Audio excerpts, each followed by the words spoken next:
بسم اللہ الرحمن الرحیم۔ روڈرک اپنی فوج کے آگے نہیں تھا، اس کا پرچم پیچھے نظر آ رہا تھا۔ وہ اپنے سفید گھوڑے اوریلیا پر سوار تھا۔ اسے جب اطلاع ملی کہ مسلمانوں نے اس کے فلاں جرنیل کو مار ڈالا ہے تو اس نے حملے کا حکم دے دیا۔ فن حرب و ضرب کا وہ استاد تھا اور جارحانہ قیادت میں وہ شہرت رکھتا تھا۔ اس نے لڑائی کا جو پلان بنایا تھا وہ اس کے جرنیلوں نے ازبر کر رکھا تھا۔ دو تین دستوں سے حملہ کیا جائے۔ اس نے اپنے جرنیلوں سے کہا تھا، ایک ہی بار ہجوم کی طرح حملہ کرو گے تو تمہارے گھوڑے تیروں سے زخمی ہو کر اپنے ہی پیادوں کو کچلتے پھریں گے۔ ہجوم کی صورت میں اپنے سپاہیوں کو لڑنے اور پینترے بدلنے کے لیے کھلی اور کافی جگہ نہیں ملے گی۔ ہر حملہ کم دستوں سے اور تازہ دم دستوں سے ہوگا۔ دشمن کی تعداد تھوڑی ہے، اسے مسلسل لڑاتے رہو۔ لڑائی ایک ہی دن میں ختم نہیں کرنی، اسے لمبا کھینچنا ہے تاکہ دشمن ہماری تلواروں سے کٹتا رہے اور نڈھال ہو کر بغیر کٹے گر پڑے۔ جم کر کہیں بھی نہیں لڑنا۔ طارق بن زیاد نے اپنے تمام چھوٹے بڑے کمانڈروں کو ذہن نشین کرایا تھا۔ ضرب لگاؤ اور بھاگو، بھاگو بکھر کر، تاکہ تمہارے تعاقب میں آنے والا دشمن بھی بکھر جائے۔ دشمن کو اپنے پیچھے پہاڑیوں کے اندر لاؤ، اسے تیر انداز سنبھال لیں گے۔ تاریخ کا پلان موبائل لڑائی کا تھا۔ اتنی بڑی فوج کے مقابلے میں جم کر وہ لڑا بھی نہیں سکتا تھا، لیکن موبائل لڑائی کوئی آسان طریقہ جنگ نہیں تھا، یہ کوئی بڑا ہی قابل جرنیل لڑا سکتا ہے۔ روڈرک نے حملے کا حکم دے دیا۔ طارق نے 3-4 دستے آگے کیے جو اس طرح لڑنے لگے جیسے انہیں بھاگنے کی جلدی ہو۔ وہ اس طرح آہستہ آہستہ پیچھے ہٹ رہے تھے کہ انلسی کچھ سمجھ ہی نہ سکے۔ مسلمان ایک پہاڑی کے دامن میں آ کر دائیں بائیں ہو گئے اور پہاڑی کی ڈھلان سے انلسیوں پر تیروں اور برچیوں کا مہ برس پڑا۔ یہ پھینکنے والی برچیاں تھیں جو مسلمان کم ہی استعمال کیا کرتے تھے۔ انہوں نے برچیوں کا بہت بڑا ذخیرہ تھیوڈومیر کی فوج سے حاصل کیا تھا اور طارق بن زیاد نے اپنی فوج کو برچیاں نشانے پر پھینکنے کی مشق کرا لی تھی۔ طارق کے جو دستے دائیں بائیں ہو گئے تھے وہ دائیں اور بائیں جا کر اکٹھے ہو گئے۔ دشمن کے دستے سامنے سے تیر اور برچیاں کھا کر گرنے اور پیچھے کو بھاگنے لگے تو دائیں اور بائیں سے ان پر مسلمانوں نے حملہ بول دیا۔ وہ بے ترتیب ہو کر افراتفری کی حالت میں بھاگ رہے تھے، اپنے دفاع میں لڑنے کی حالت میں نہیں تھے، وہ پوری طرح کٹ رہے تھے۔ جنگی چالوں کی سوجھ بوجھ رکھنے والے مورخ لکھتے ہیں کہ مسلمانوں کے سپہ سالار کی جنگی چالیں اس کی عسکری قابلیت اور ذہانت کا پتہ دیتی تھیں، لیکن مسلمانوں کی جو دہشت انلس کی فوج میں جنگ سے پہلے ہی طاری ہو گئی تھی اس نے ان کے لڑنے کے جذبے کو بہت کمزور کر دیا تھا۔ اس روز روڈرک نے اپنے چندور دستوں سے حملہ کرایا۔ انہیں سختی سے کہا گیا تھا کہ مسلمان پیچھے ہٹیں تو وہ ان کے پیچھے نہ جائیں۔ اب کے مسلمانوں نے پیچھے ہٹنا ہی نہیں تھا۔ ان پر حملہ ہوا تو وہ ٹولیوں میں بٹ گئے اور ٹولیاں دور دور بکھر گئیں۔ ان کے مطابق انلسی دستے بھی بکھر گئے۔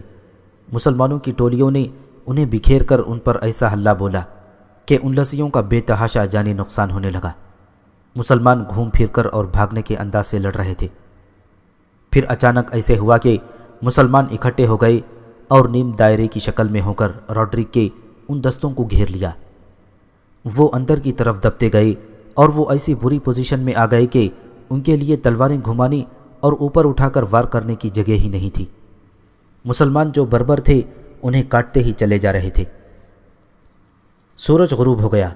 میدان میں روڈرک کی فوج کی لاشوں کے انبار لگ گئے تھے اور یہ انبار روڈرک کی فوج کو ڈرا رہے تھے۔ نصف شب کا عمل ہوگا۔ روڈرک کی فوج گہری نیند سوئی ہوئی تھی۔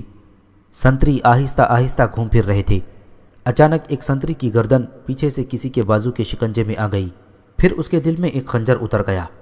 ایسے ہی 2 اور سنتریوں کے ساتھ بھی جو ایک دوسرے سے دور دور تھے یہی سلوک ہوا۔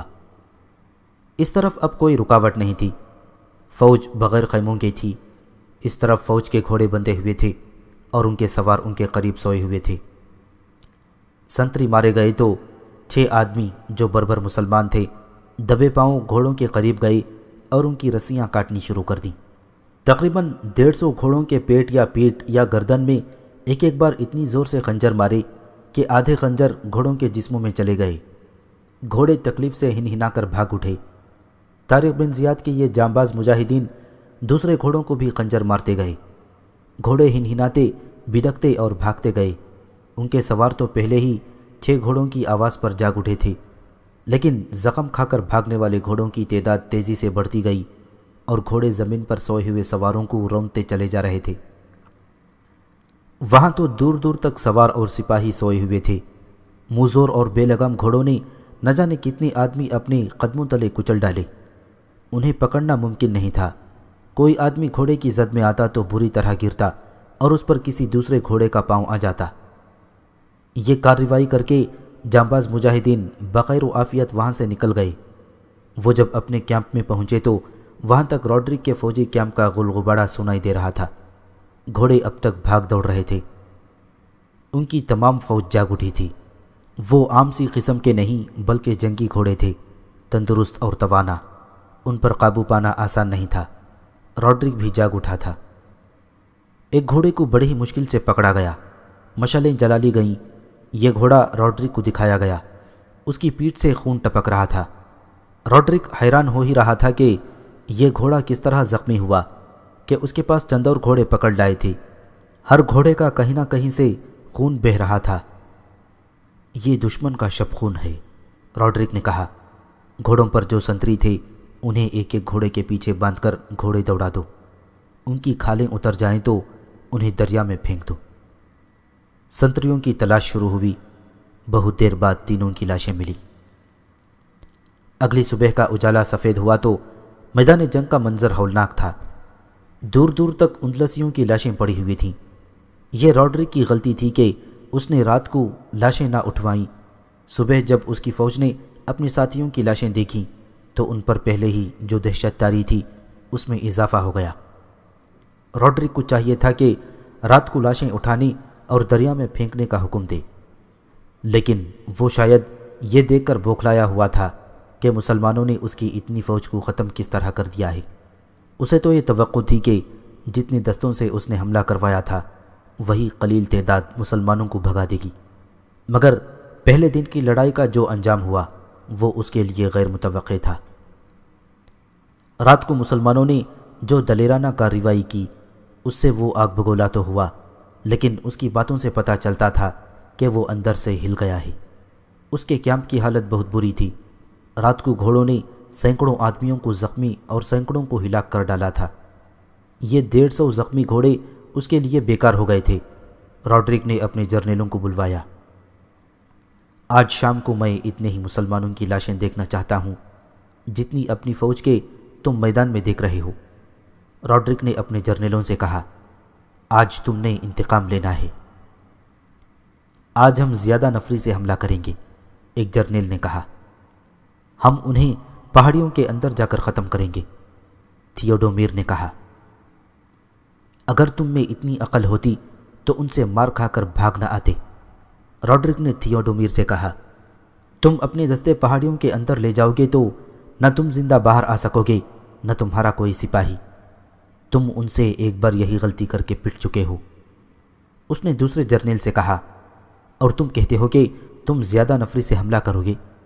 کیا تم نے کل دیکھا نہیں تھا کہ تمہارے دشمن نے پہلے ہمارے دستوں کو بکھیرا اور ان کو نقصان پہنچایا، پھر انہیں اکٹھا ہونے پر مجبور کیا اور انہیں ہجوم کی شکل میں لا کر اتنا زیادہ نقصان کیا کہ ان دستوں کا صفایا کر دیا؟ کیا تم سمجھتے نہیں کہ دشمن پر ہجوم پھینکنا نقصان دہ ہے؟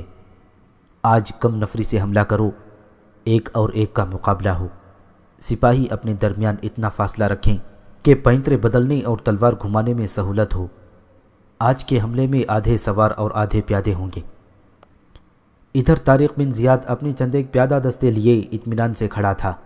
وہ حملے میں پہل نہیں کرنا چاہتا تھا۔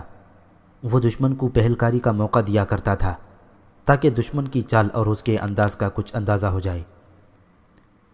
روڈرک کے پلان کے مطابق اس کے دستے اس طرح آگے ہوئے کہ کل کی طرح تیز رفتار دوڑتے نہ آئے، بلکہ درمیانہ رفتار سے اس ترتیب میں آ رہے تھے کہ آگے پیچھے 3 صفیں تھیں۔ اگلی صف گھوڑ سواروں کی تھی۔ گھوڑوں کے درمیان 4 سے 6 گز فاصلہ تھا۔ پچھلی صف میں پیادے تھے اور اس کے پیچھے پھر گھوڑے، اور اسی صف میں گھوڑوں کے درمیان 2 پیادے تھے ان کے ساتھ جنگی دف اور تنبورے بج رہے تھے۔ اگلی صف کے گھوڑے مسلمانوں سے 40-45 گز دور آ گئے تو سرپٹ دوڑ پڑے۔ مسلمان تیار تھے، یہ سب پیادے تھے، سوار ایک بھی نظر نہیں آ رہا تھا۔ مسلمانوں کی طرف سے طبل اور نقارے بجنے لگے۔ ان لسی گھڑ سواروں نے برچیاں آگے کر رکھی تھیں۔ وہ جب قریب آئے تو مسلمانوں نے ان کا حلہ اس طرح بیکار کر دیا کہ وہ دو گھوڑوں کے درمیان اتنی تیزی سے بیٹھ گئے کہ برچیوں سے صاف بچ گئے۔ گھوڑے رکتے رکتے خاصا آگے نکل گئے اور پیچھے کو مڑے۔ اتنے وقت میں مسلمان پیادے راڈرک کے پیادوں تک پہنچ گئے اور تلواریں ٹکرانے لگیں۔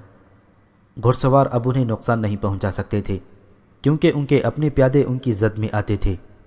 گھوڑ سوار جب آگے جا کر پیچھے کو مڑ رہے تھے تو ایک لمبی چٹان کے پیچھے سے مسلمان گھوڑ سوار نکلے تھے اور راڈرک کے سواروں پر پیچھے سے ٹوٹ پڑے۔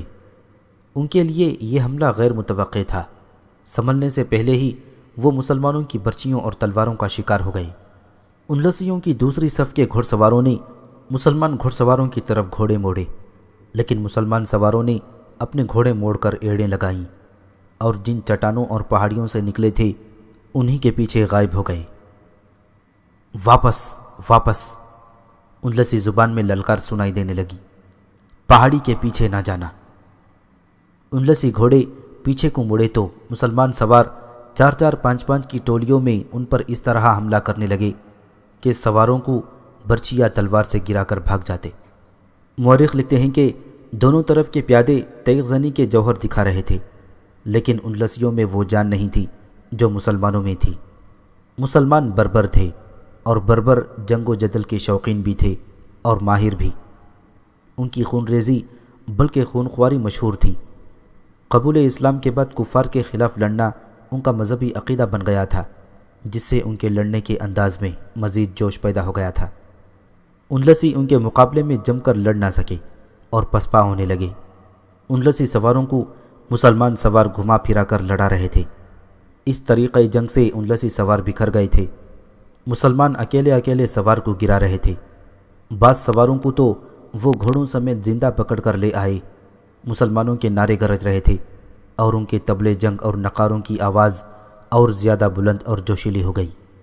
یہ بربروں کے خاص طبل تھے جو ہر لڑائی میں بجانا وہ ضروری سمجھتے تھے۔ راڈرک کے ان سپاہیوں پر جنگ سے پہلے ہی جو دہشت طاری تھی وہ مسلمانوں کے مقابل آ کر ان کے اعصاب کو بیکار کرنے لگی۔ ان میں سے بعض نے ہتھیار پھینک دیے اور قید قبول کر لی۔ اس رات راڈرک کے حکم سے کیمپ کے ارد گرد پہرا زیادہ لگا دیا گیا تھا۔ پھر بھی چند ایک جانباز مجاہد کیمپ کے ایک گوشے میں پہنچ گئے اور بہت سے سپاہیوں کو قتل کر آئے اور ان کے گھوڑوں پر تیر چلا کر کئی گھوڑے لڑائی کے لیے بیکار کر دیے۔ آج اس جنگ کا آخری دن ہوگا، صبح راڈرک نے قہر بھری آواز میں کہا۔ آج میں خود آگے جاؤں گا۔ میں نے ابھی گوتھوں کو آگے نہیں بھیجا۔ اس نے گوتھوں کے جرنیل سے کہا، اپنے گوتھ جانبازوں سے کہہ دو کہ میں فتح کا صحرا تمہارے سر باندھنا چاہتا ہوں۔ میری قوم کے دستوں نے مجھے بہت شرمسار کیا ہے۔ یہ وہی جرنیل تھا جسے میرینا نے قائل کرنے کی کوشش کی تھی کہ وہ آئین لڑائی کے دوران گوتھوں کے دستوں کو ساتھ لے کر مسلمانوں سے جا ملے، لیکن وہ نہیں مان رہا تھا۔ میرینا نے اسے ایک لڑکی کی جھلک دکھا کر کہا تھا کہ یہ ہے تو شہنشاہ کے لیے، لیکن موقع پیدا کر کے اس جرنیل کے پاس آ جایا کرے گی۔ میرینا نے اس لڑکی کو ایک سفوف دینا تھا جو لڑکی نے لڑائی کے دوران رات کو اس جرنیل کو پلانا تھا، لیکن یہودی ساحر نے اس لڑکی کو قربانی کے لیے مانگ لیا اور میرینا کی اسکیم دھری رہ گئی۔ دریائے گادیست کی جنگ کے تیسرے دن گوتھوں کے دستے مسلمانوں پر حملے کے لیے آئے۔ ان میں گھوڑ سوار دستہ بھی تھا، ان کے پیچھے دوسرے پیادہ سوار اور دستے تھے۔ ان کے درمیان راڈرک تھا، اس کا سہ رنگا جھنڈا بلند تھا۔ وہ اپنی سفید گھوڑے اوریلیا پر سوار تھا اور اس کے ارد گرد اس کے گھوڑ سوار محافظ تھے۔ طارق بن زیاد نے اس کا پرچم دیکھا تو گھوڑا دوڑاتا ہوا اپنے دستوں کے آگے چلا گیا۔ اس کے محافظ اس کے پیچھے گئے، لیکن اس نے محافظوں کو پیچھے بھیج دیا اور اپنے سالار مغیث رومی کو بلوایا۔ اس کے کان میں کچھ کہا۔ مغیث رومی انلس کی زبان بولتا اور سمجھتا تھا۔ وہ طارق بن زیاد کی بات سن کر آگے چلا گیا۔ ہم شہنشاہ اندلس کو خوش آمدید کہتے ہیں، مغیث رومی نے اعلان کیا۔ ہمارے سپہ سالار طارق بن زیاد کہتے ہیں کہ شہنشاہ روڈرک اگر لڑنے کے ارادے سے آئے ہیں تو میری طرح محافظوں کے حفاظتی حصار سے نکل کر سامنے آئے۔ اگر تم میں کوئی مجھ جیسا بادشاہ ہوتا تو میں آگے آتا، روڈرک نے اعلان کرایا۔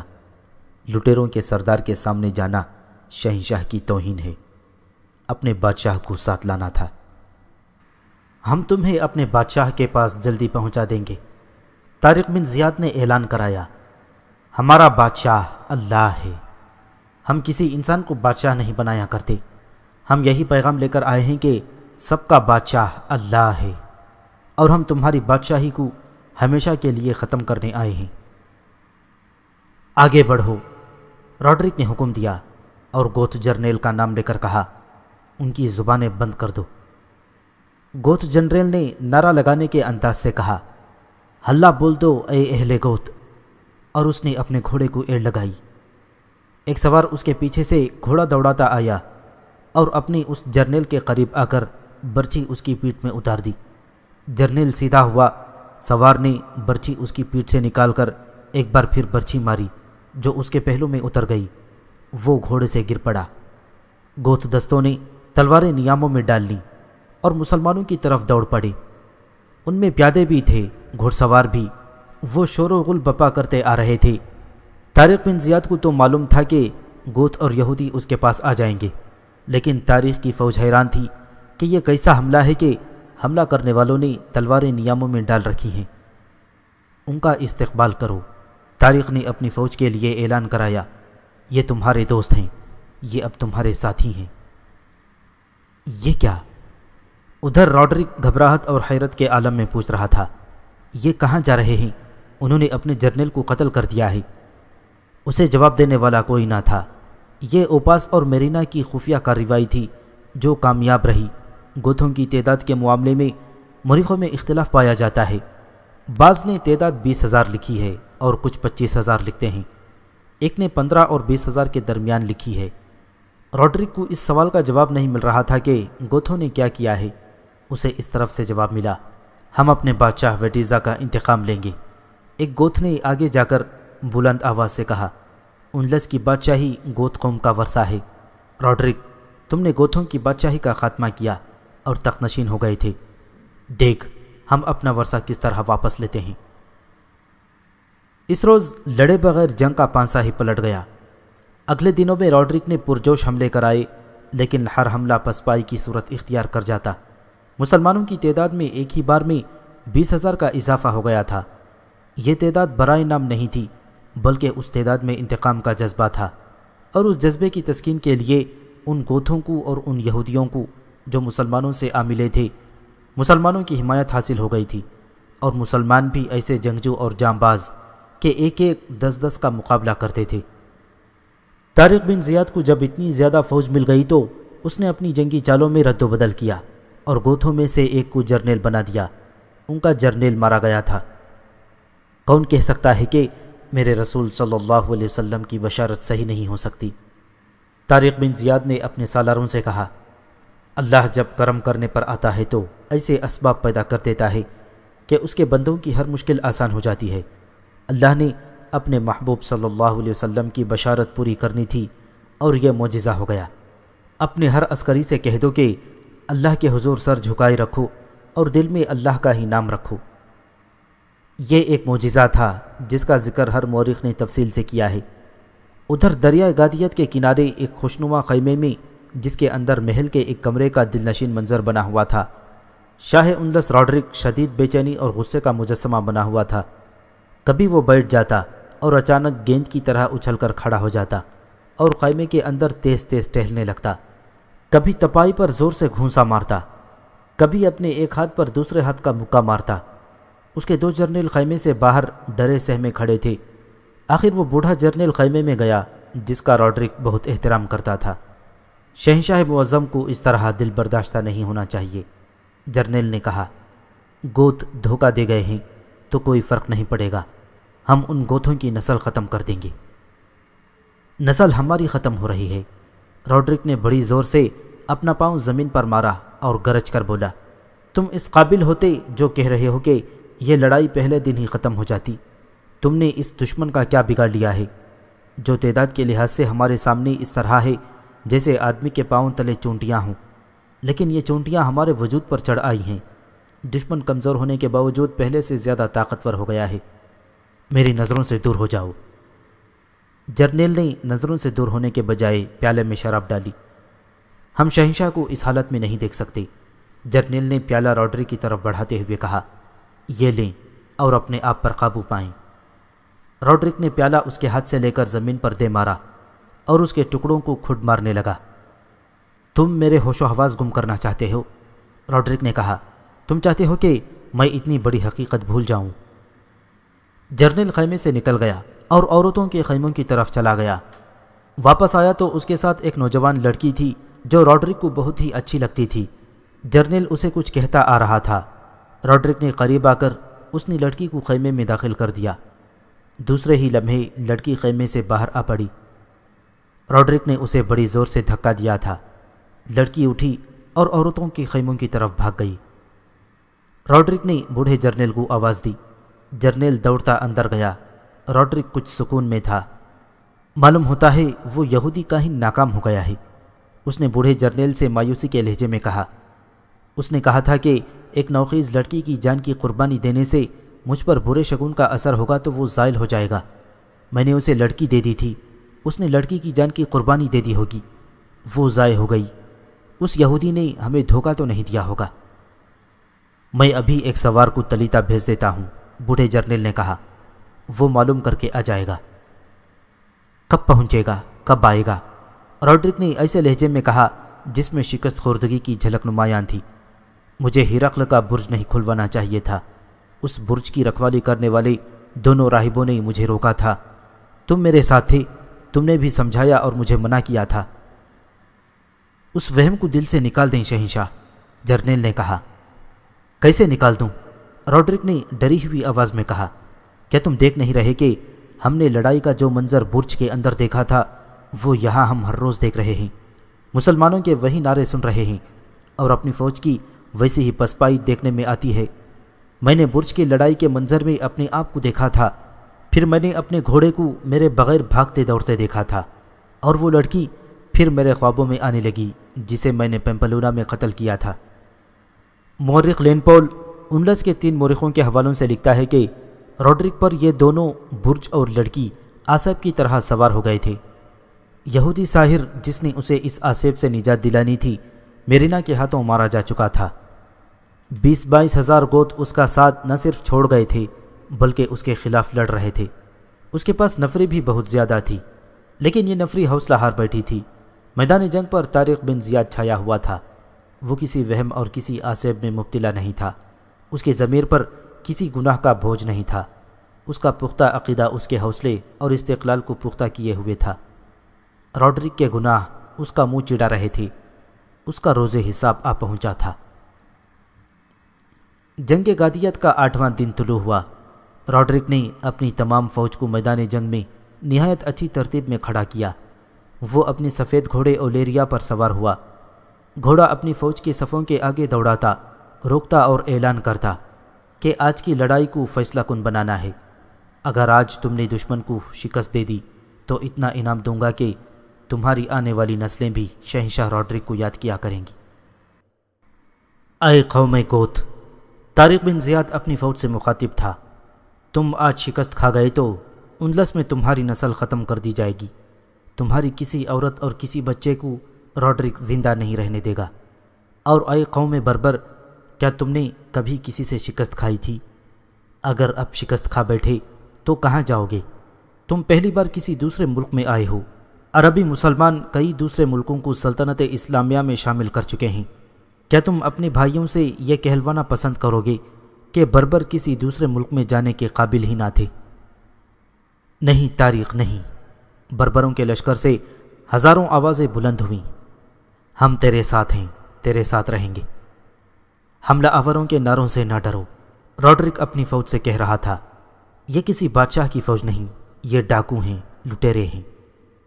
اے اہل اسلام، طارق اپنی لشکر کو للکار رہا تھا۔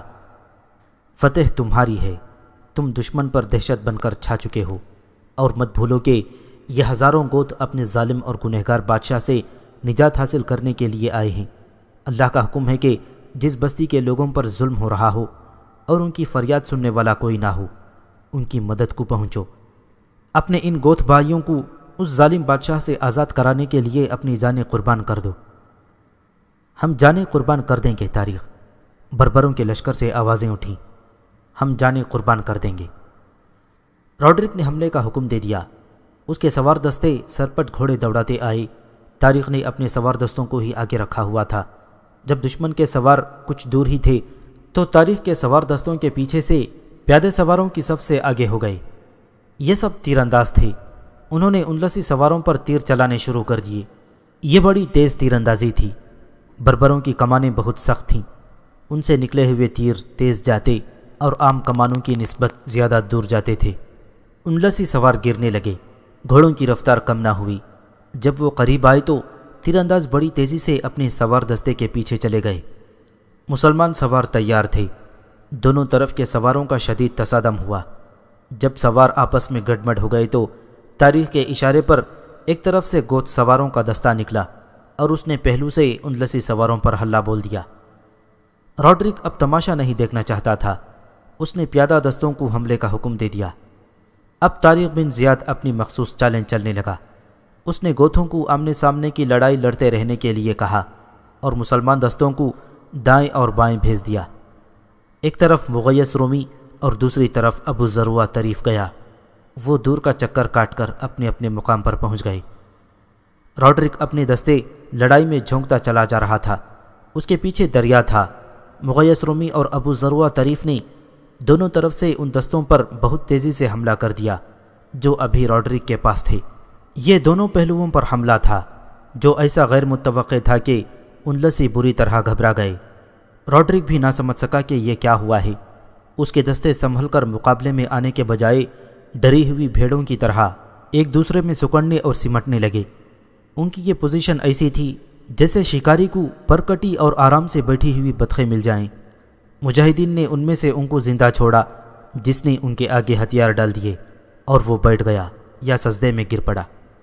ان میں سے 2 سالاروں نے ان انلسیوں سے فارغ ہو کر روڈرک کے ان دستوں پر پیچھے سے حملہ کر دیا جو گوتھوں کے ساتھ آمنے سامنے کی لڑائی میں الجھے ہوئے تھے۔ ایسے عقبی حملے سے ان کا سنبھلنا اور سنبھل کر مقابلہ کرنا ناممکن تھا۔ ان انلسیوں میں سے بھی بے شمار کٹ مرے اور وہی بچے جنہوں نے قید قبول کر لی۔ تاریخ لکھنے والوں نے، جن میں جنگی مبصر خاص طور پر قابل ذکر ہیں، لکھا ہے کہ جنگ غادیت تاریخ کی چند ایک بہت بڑی جنگوں میں سے ایک ہے جس میں عسکری شجاعت کے مظاہرے بھی ہوئے، اور مسلمانوں کی طرف سے جو جنگی چالیں چلی گئیں وہ کم ہی جنگوں میں دیکھنے میں آئی تھیں۔ اس گھمسان کی لڑائی میں جہاں ہر شخص کٹ رہا تھا یا کاٹ رہا تھا، ایک آدمی تلوار ہاتھ میں لیے قیامت کے اس منظر میں یوں گھوم پھر رہا تھا جیسے کسی کو ڈھونڈ رہا ہو۔ وہ لڑ نہیں رہا تھا۔ یہ گورا چٹا جوان دریائے غادلیت تک چلا گیا اور وہ عورتوں کے خیموں تک بھی گیا، لیکن ایسے لگتا تھا جیسے وہ اسے نہیں مل رہا جس کی تلاش میں وہ مارا اور دشمن سے بچتا بچتا پھر رہا ہے۔ وہ ہنری تھا جس نے فلورنڈا سے وعدہ کیا تھا کہ روڈرک کا سر کاٹ کر اس کے قدموں میں رکھے گا۔ وہ روڈرک کو ڈھونڈ رہا تھا۔ روڈرک کا جھنڈا نظر نہیں آ رہا تھا۔ یہ جھنڈا بہت دیر پہلے گر چکا تھا۔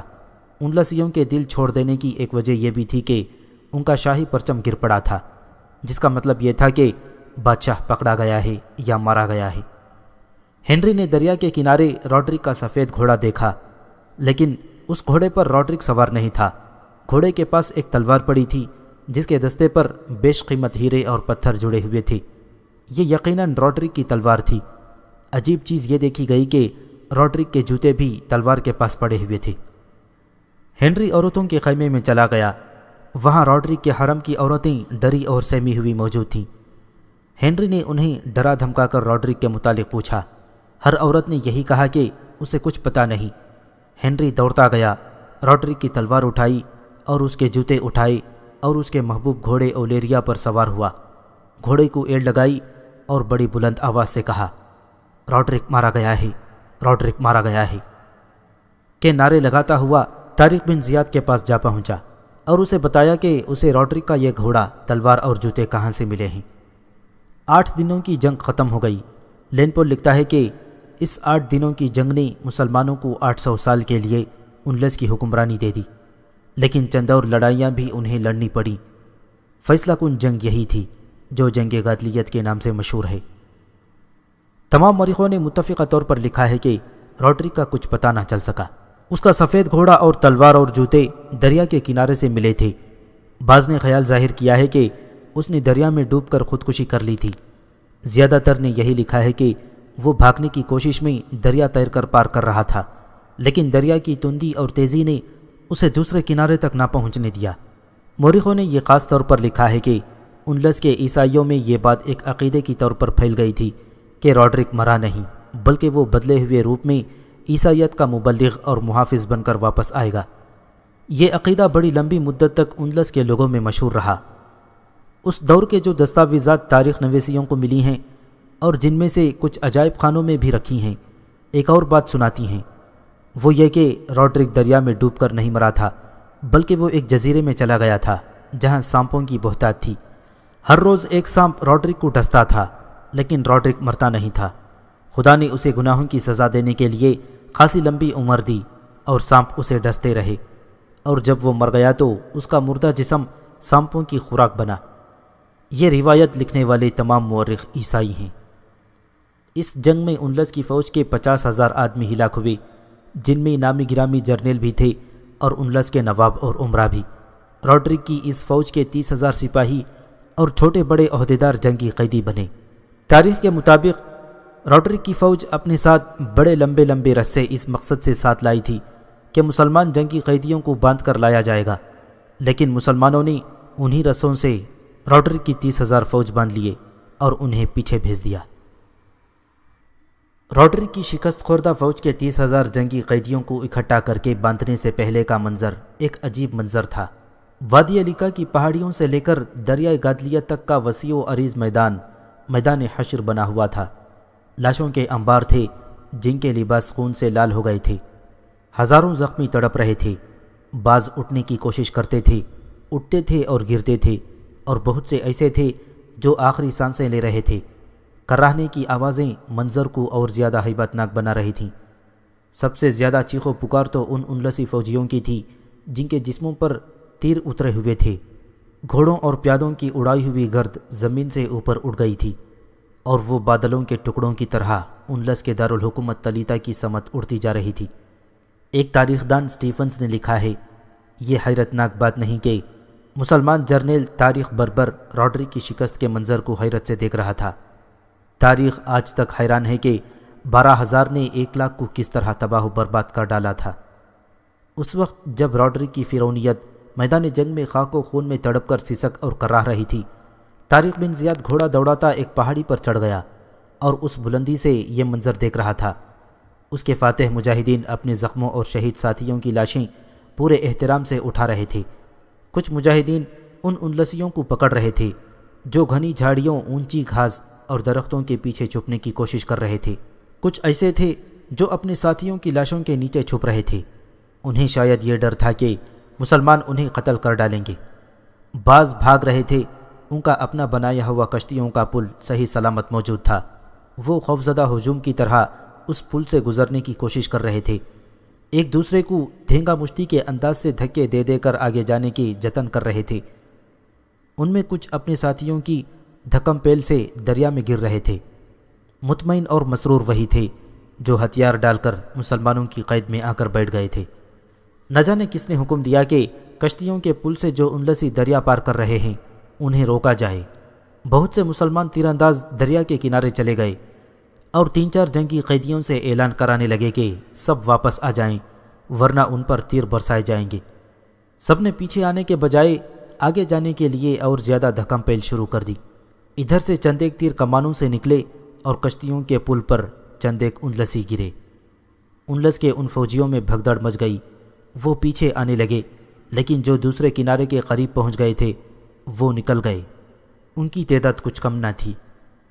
طارق بن زیاد نے ایک طرف دیکھا، اس کے 2-3 مجاہدین کم و بیش 25 جوان لڑکیوں کو اپنے آگے آگے ہانک کر لا رہے تھے۔ یہ راڈرک کا حرم تھا جو اس کے ساتھ آیا تھا۔ طارق بلندی سے اتر آیا، لڑکیاں اس کے سامنے لائی گئیں۔ ان میں سے صرف ایک عورت ادھیڑ عمر تھی جو حرم کی نگران معلوم ہوتی تھی، باقی سب لڑکیاں نوجوان اور جوان تھیں، وہ ایک سے بڑھ کر ایک خوبصورت۔ کیا ان کا تعلق شاہی خاندان سے ہے؟ طارق نے پوچھا۔ نہیں ابن زیاد، جولین نے کہا، یہ رعایا کے مختلف خاندانوں کی لڑکیاں ہیں، یہ شہنشاہ اندلس کے سکون اور عیش و آرام کا سامان تھیں، وہ بادشاہ ہی کیا جو اپنے ساتھ 20-25 داشتائیں نہ رکھے۔ ان سے پوچھو، طارق نے کہا، ان میں سے کوئی ایسی ہے جو بادشاہ کے حرم میں خوش نہیں تھی؟ جب ان سے پوچھا گیا تو تقریباً سب نے کہا کہ انہیں زبردستی بادشاہ کے حوالے کیا گیا تھا۔ ان میں سے عیسائی بھی تھیں لیکن زیادہ تر یہودی لڑکیاں تھیں۔ بادشاہ کہاں ہے؟ اس سوال کا جواب کوئی لڑکی نہیں دے سکی تھی۔ حرم کی نگران عورت نے کہا، 4 راتوں سے شہنشاہ راڈرک نے کسی کو اپنے خیمے میں نہیں بلایا تھا، میں ہر رات اس سے پوچھتی تھی، وہ مجھے غصے سے دھتکار دیتا تھا۔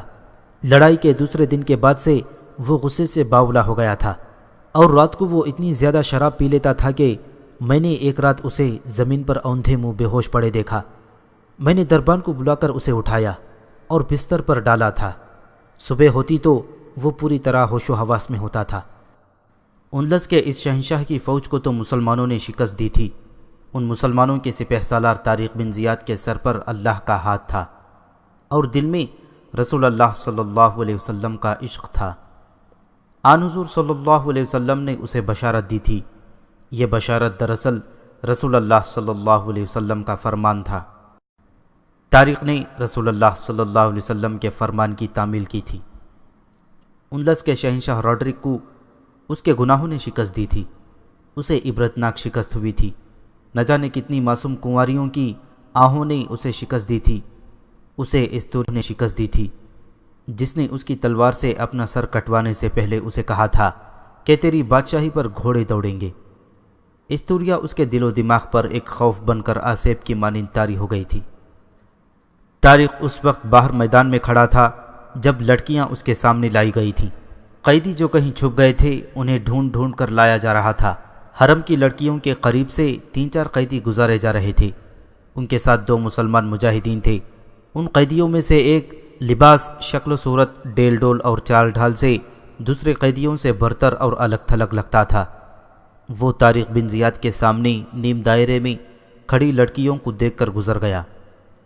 آگے بڑھو، ایک مسلمان مجاہد نے اسے دھکا دے کر کہا، مت رکو یہاں، ان لڑکیوں میں میری چھوٹی بہن ہے۔ اس اندلسی قیدی نے کہا، اسے مل لینے دو، پھر نہ جانے کبھی مل سکیں گے بھی یا نہیں۔ مسلمان بربر تھا جو رحم کرنا نہیں جانتا تھا، اس نے اسے دونوں ہاتھوں سے زوردار دھکا دے کر آگے چلنے کو کہا۔ یہ میرا بڑا بھائی ہے، ایک بڑی ہی خوبصورت لڑکی نے طارق اور جولین سے کہا، کیا آپ اسے اجازت نہیں دے سکتے کہ ذرا سی دیر کے لیے میرے سامنے آ جائے؟ اسے آنے دو، طارق نے اپنے مجاہدین سے کہا، اپنی بہن سے آخری بار مل لے۔ وہ لڑکیوں کے نیم دائرے میں آ گیا اور اپنی بہن کی طرف آہستہ آہستہ بڑھنے لگا۔ اس کے ساتھ بربر مجاہد تھا تاکہ سپہ سالار کے سامنے وہ کوئی بدتمیزی نہ کر گزرے۔ اس بربر کے ہاتھ میں چھوٹی برچھی تھی جو دشمن پر پھینکی جاتی تھی۔ اندلسی قیدی کی بہن نے اس قدر تیزی سے بربر کے ساتھ سے برچی جھپٹ کر چھین لی اور اسی تیزی سے برچی پوری طاقت سے اپنے بھائی کے سینے میں اتار دی۔ برچی کھینچی اور پھر ایک بار پھر بھائی کو مارنے کے لیے بازو پیچھے کو لمبا کیا، لیکن بربر مجاہد نے اس کا بازو پکڑ لیا اور اس کے ہاتھ سے برچی چھین لی۔ برچی کا ایک ہی وار کام کر گیا، پوری انی سینے میں اتر گئی تھی۔ خوبرو اور بڑے ہی دلکش جسم جسے والے اندلسی کے پہلے گھٹنے زمین پر لگے، پھر وہ ایک پہلو پر لڑک گیا۔ یہ تو نے کیا کیا؟ جولین نے اس لڑکی سے اندلسی زبان میں پوچھا۔ اپنے بھائی کو قتل کر دیا، شاید اسی لیے کہ اس نے ہتھیار ڈال دیے تھے۔ نہیں، لڑکی نے کہا، میں اسے کچھ عرصہ پہلے قتل کر دیتی، لیکن موقع نہیں مل رہا تھا۔ اگر تم لوگ مجھے اس جرم کی سزا دینا چاہتے ہو تو دے لو، تمہارے پاس تلواریں ہیں، برچیاں ہیں، کاٹ دو میرے جسم کو۔ تاریخ کو بتایا گیا کہ لڑکی کیا کہتی ہے۔ اسے کہو کہ اسے ہم سزا نہیں دیں گے۔ طارق نے کہا، اس سے پوچھو کہ بھائی کو اس نے کیوں قتل کیا ہے۔ اس نے مجھے شہنشاہ راڈرک کے حرم میں داخل کیا تھا، لڑکی نے کہا۔ یہ فوج میں سپاہی بھرتی ہوا تھا اور یہ فوج میں عہدہ اور رتبہ چاہتا تھا۔ یہ مجھے ایک روز دھوکے سے محل میں لے گیا اور اس عورت سے ملوایا۔ یہ عورت مجھے محل کی سیر کرانے کے بہانے اپنے ساتھ لے گئی اور مجھے حرم میں قید کر لیا گیا۔ بوڑھے بادشاہ نے مجھے مٹی کا کھلونا بنا لیا۔ میں 2 سال سے حرم میں ہوں۔ میں نے اس عورت سے کئی بار کہا تھا کہ مجھے اپنے بھائی سے ملوا دو۔ عورت کہتی تھی کہ حرم کی کوئی لڑکی باہر نہیں جا سکتی اور کوئی آدمی حرم میں نہیں آ سکتا۔ اس عورت نے مجھے بتایا کہ تمہارے بھائی نے فوج میں عہدہ حاصل کرنے کے لیے تمہیں حرم میں داخل کیا ہے۔ آج 2 سال بعد مجھے اپنے بھائی سے حساب چکانے کا موقع ملا ہے۔ جس فوج میں اس قسم کے بھائی ہوں اس فوج کا یہی انجام ہوتا ہے۔ سالار مغیث رومی نے کہا، اگر یہ لڑکیاں اپنے گھروں کو جانا چاہیں تو انہیں جنگی قیدی نہ بنانا۔ طارق بن زیاد نے کہا، انہیں اپنے ساتھ رکھ لو، انہیں کوئی تکلیف نہ ہو، ہم آگے بڑھیں گے۔ کسی لڑکی کی بستی آ جائے تو اسے اس کے گھر والوں کے سپرد کر کے آؤ۔ دوسرے دن طارق بن زیاد نے اپنے امیر موسیٰ بن نصیر کے نام بڑا لمبا پیغام لکھوایا، جس میں اس نے جنگ غادلیت کی مکمل تفصیل لکھی۔ آخر میں اس نے لکھا، میں نے ابھی کوئی شہر فتح نہیں کیا، اس لیے کوئی خاص تحفے نہیں بھیج رہا۔ میرا خیال ہے کہ امیر المؤمنین ولید بن عبد الملک ان تحفوں کو زیادہ پسند کریں گے۔ 30,000 جنگی قیدی ہیں، یہ ہمیشہ آپ ہی کے پاس رہیں گے، کیونکہ ان کا بادشاہ دریا میں ڈوب کر مر گیا ہے۔ ان قیدیوں کو کسی بھی شرط پر رہا کرانے والا یا ان کی رہائی کے لیے تاوان دینے والا کوئی بھی نہیں، نہ ہی ہمارا کوئی جنگی قیدی ان لسیوں کے پاس ہے جس کی رہائی کے عوض ہم ان کا کوئی قیدی رہا کریں گے۔ اور امیر محترم، ایک اور تحفہ سفید گھوڑا ہے جو ان لس کے بادشاہ کا محبوب گھوڑا ہے، اس کا نام اولیریا ہے۔ اس بادشاہ کی تلوار بھی پیش کر رہا ہوں۔ میں اب آگے بڑھ رہا ہوں، میری کامیابی کے لیے مسجدوں میں دعا کرائی جائے۔